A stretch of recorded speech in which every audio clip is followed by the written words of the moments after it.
Sergio Ramos gets it 3 against 2. Ronaldinho into the area. Ronaldinho! Ronaldinho! Ronaldinho! Ronaldinho! Ronaldinho peaked when he was crowned king of the football world after winning the Ballon d'Or in 2005. He was the most entertaining player to watch, with the ball at his feet and a level of childlike playfulness that the professional game rarely sees.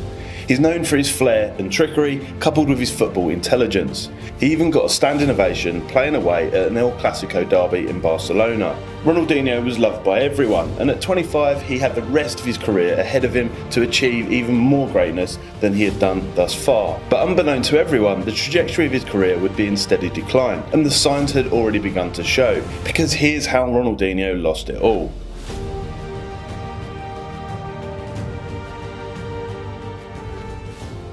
To the untrained eye, it looked like Ronaldinho had it all. But to those in the know, throughout his career, there were signs that Ronaldinho was destined not to fulfil his potential. Perhaps it started when he was a kid, having moved out of a poorer neighbourhood into a nicer place, furnished with a swimming pool due to his older brother's success. Ronaldinho and his family would face a tragedy as their father died when he struck his head when diving into the pool. This meant that his older brother would take a bigger role in Ronaldinho's affairs. This backseat approach to life could be the reason that landed him in a Paraguayan prison cell for over a month in 2020 and on the verge of declaring bankruptcy. It could also be the reason that there's been a lack of effort to maintain the level of professionalism needed to produce consistent greatness throughout his career, and why he was drawn to his love of partying. Ronaldinho began his footballing life on the futsal courts of Grêmio, where his older brother Assis would be playing professionally. This is where he developed his fluid samba style and tricky ball control in a game that demands deception to beat players in tight spaces. He spent 14 years playing for Grêmio, making his debut as a pro for them. It's where he cultivated his confident playing style, transferring it from the futsal courts to full-size pitches, and became renowned for playing with his goofy bucktooth smile on his face and flair at his feet. Although his brother had success of his own, he'd been the first to make a point of his younger brother's talents. And as he progressed through the ranks at Grêmio, it was clear that he was onto something. One of his crowning moments at Grêmio was when he flicked the ball over the legendary World Cup winning team captain, and on another occasion left him bamboozled with his mesmerised dribbling. Some commentators even suggest that when Dunga took charge of the Brazilian World Cup squad in 2010, he left out Ronaldinho due to holding a grudge over this embarrassing moment. This is only speculation though.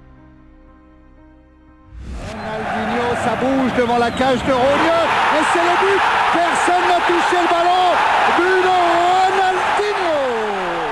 Before moving to PSG in 2001, a potential loan move for Ronaldinho was arranged where he was to go to Scotland and play for St Mirren. But this fell through because of the complications with his Brazilian passport, where authorities were investigating whether it was fake or not. Maybe this was foreshadowing what trouble was to come later in his career. During this brief 2-year spell at PSG, Ronaldinho made 77 appearances and scored 25 goals, which includes some standout performances, particularly against Troyes, where he scored 2 goals, one of them being an impressive 70-yard solo effort and 1 assist. He even won the World Cup in 2002 as part of an incredible Brazilian team that featured legends like Rivaldo and Ronaldo Lima, to name a few, but scoring 2 goals, one of them being that goal against England.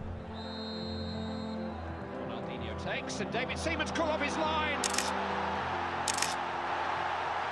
Ronaldinho has scored. David Seaman.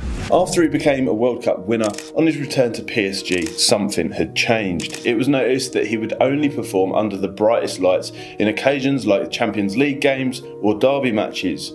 He also started acting as though he was bigger than the club. And when this happens, it's a telltale sign that the relationship between the player and team will soon sever, as the rapport between the head coach and player often sours. This is exactly what happened as Ronaldinho demanded the replacement of the manager at the time, Luis Fernandez, who claimed that Gaucho was more fond of his nightlife than he was with playing football. Ultimately, PSG supported their manager Fernandez, and Ronaldinho went to Barcelona, who were in much need of his services as they were trying to revive the club after a difficult period. They even even broke the bank, paying €30 million for him in a record fee at the time, knowing he could be the player to help bring back success to the Nou Camp. He was at Barcelona for 5 years, and this is where we saw Ronaldinho at the pinnacle of his career, especially during the 2004 and 2005. He helped bring back the league title to Barca for the first time since the year 2000. Barcelona had created perfect playing conditions in their own team, with a young Iniesta and Messi graduating from the Barca academy. Gaucho uniquely played a pivotal role in football history, assisting Messi in his first goal as a professional with a deft through ball. This marked the beginning of a new era in football history. He had memorable Champions League nights where he turned on the wow factor, dazzling European teams with his skills. He even scored one of the more memorable Champions League goals against Chelsea.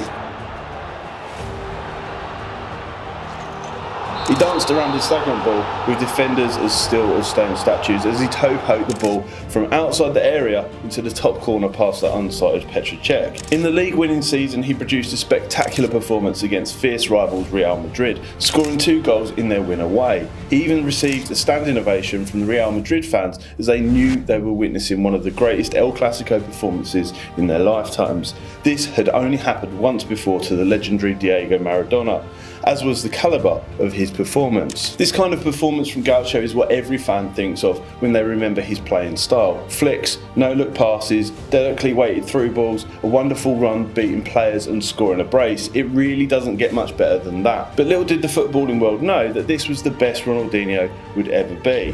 2005 was also the year that Ronaldinho won the Ballon d'Or and was undisputably the best player in the world. When receiving the award, Ronaldinho was grateful and expressed his love for playing football, saying, "I have the chance to do it for a living, what I like most in life, and that's playing football. I can make people happy and enjoy myself at the same time." This is an eye-opening statement because if you inspect Ronaldinho's career closer, you start to notice that all he wants to do is play football and not necessarily be the consummate professional that players such as Cristiano Ronaldo embody. And although he played his part in Barcelona winning the Champions League for the first time since 1992, scoring 7 goals and creating 5 assists over the campaign, the season after their glorious European Cup win saw them trophyless, and the cracks in Ronaldinho's professionalism started to become obvious. Ronaldinho's partying habits were as strong as ever in the Spanish partying scene. Former Barca teammate Samuel Eto'o claimed that Ronaldinho had only turned up to 8 out of 50 training sessions, and there was even rumour about his nightlife escapades that had even joined up with a Brazilian band in cafes in the evenings, wearing a mask to make himself anonymous. Newly appointed manager Pep Guardiola in 2008 wanted to crack down on troublemakers in the squad by introducing new disciplinary measures. In a season that saw Ronaldinho lambasted for his antics both on and off the pitch by Barca legend John Cruyff, coupled with injuries that saw Gaucho sidelined far too often, Guardiola, starting his legendary reign at the helm of the Catalan team, shipped Ronaldinho off to Italy to play at AC Milan, still capable but with a tarnished reputation. At AC Milan, although he started to look more like he belonged in the Milan bars than in the San Siro, Ronaldinho was capable of producing his moments of magic, even if they were fleeting. He was at Milan for 3 years, scoring 26 goals, including a header in the Milan derby and other passing moments such as a brace against Juventus and a free kick versus Portsmouth in the Europa League. But win, lose or draw, Ronaldinho would always find a party, the common theme of self-infliction that followed him wherever he laced his boots. After leaving Milan in a precarious physical condition and reputation that was declining in the same manner, he found himself back in Brazil, probably hoping to embrace the laid-back lifestyle that we've come to know Brazil for. He joined Flamengo and went toe-to-toe with the latest Brazilian wonder child in a thrilling 5-4 encounter against a Santos team that included future superstar Neymar, scoring a hat-trick as well, providing Ronaldinho was still good for a performance when the occasion was right. He then became something of a nomad after his premature departure from Flamengo, where his contract was terminated due to his absence for a few days. He wandered to Atletico Mineiro, played for Mexico for Querétaro, and then finally ended up in the Fluminense in 2015. His contract was terminated after just 7 games due to his physical shape or lack of, but according to the club it had been a successful venture on the market in front as shirt sales went through the roof, and maybe the fans didn't mind all that much as they now had eternal bragging rights with one of the most flamboyant player names on the back of their beloved club. Ronaldinho didn't retire straight away, but played futsal in India for a time where he clearly relished the opportunity to entertain, often playing with a smile on his face. Gaucho then officially retired in 2018. Once he did retire, the adulation and outpouring of love was universal across the footballing world, many recognising his talents and unique playing style. When someone thinks of Ronaldinho, they're reminded of what it was like to play football as a kid, playing with a genuine love of the game, wanting to express themselves to the fullest without a care in the world, to be skillful and beat players, to produce breathtaking moments of flair, to play no-look through balls as an assist, flick the ball over defenders' heads, have a samba rhythm at your feet just like he did.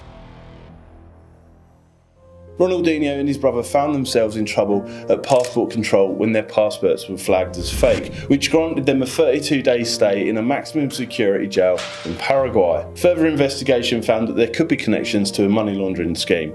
This may sound shocking, but to those who know Ronaldinho, it wasn't a surprise due to his laid-back nature. His lawyer said that he had received a passport as a gift, and although he claimed he wasn't committing a crime, those who know Gaucho know that he didn't have much to say in his affairs off the pitch, as his brother had handled his affairs since he was a 14-year-old boy. So it is plausible that he just took the documents and went along with what he was told, although he was locked up in prison. Because of his legendary status, he managed to enjoy the finer things that the cells had to offer, such as a TV where he managed to catch Atletico Madrid's win over Liverpool in the Champions League and still enjoy playing football. It's rumoured that his former teammate and friend Samuel Eto'o paid his bail because Ronaldinho only had a fiver to his name. In true Ronaldinho fashion, he's bounced back after a few smart business decisions, and as well as being known as the king of random gigs and a meme, you may see him in an advert next to a sheik or even playing the bongos at the World Cup. He really does let the tide of life take him wherever the opportunity may lie. It seems the footballing world was only granted a sip of Ronaldinho's full potential when he peaked in 2005 during his Ballon d'Or winning season. He decided to become the ultimate professional as the ultimate entertainer we know and love him for today. The player that made millions smile and fall in love with a beautiful game may have been considered one of its greatest sons. Instead, Ronaldinho has left us with the thoughts of what could have been and nearly lost everything along the way.